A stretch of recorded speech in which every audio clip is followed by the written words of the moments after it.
नमस्कार मैत्रिणींनो, अनिताज किचनमध्ये तुमचं स्वागत आहे.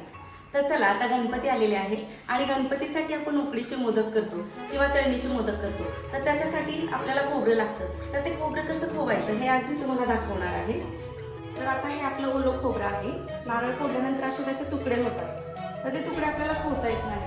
मग आपण काय करतो, असे सुरीने त्याचे तुकडे काढून घेतो असे. तर हे तुकडे काढल्यानंतर हा पांढरा भाग खूप वाळायला जातो, म्हणून आपण अशी खिसणी घ्यायची आहे, जी छोटीशी असते, ज्याने आलं खिसतो, जायफळ खिसतो अशी, आणि त्याच्यावरती आपण हे खोबरं खाऊन घेणार आहोत. तर आता हे बघा, मी तुम्हाला दाखवणार आहे की खोबऱ्याची साल आपण कशी काढून घेणार आहोत. हळूहळू याच्यावरती घासून घ्यायचं आहे, म्हणजे घासल्यामुळे याची काळी पाट पूर्ण निघून जाते आणि फक्त पांढरा भाग राहतो. हे तुम्ही बघू शकता की आपलं खोबरं कसं पांढरं शुभ्र निघायला लागलेलं आहे. आता चारी बाजूने फिरवून याची पूर्ण काळीपाट घासून घ्यायची आहे खिसणीवरती.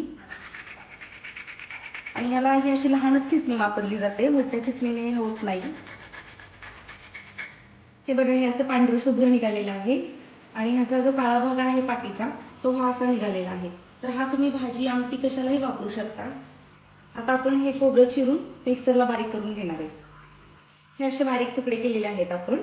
आता हे आपण मिक्सरला वाटून घेणार आहोत.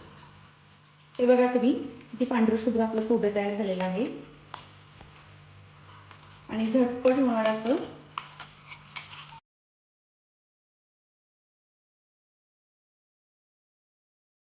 तुम्ही असं खोबरं खाऊन आपल्या गणपती बाप्पासाठी नक्की मोदक करा.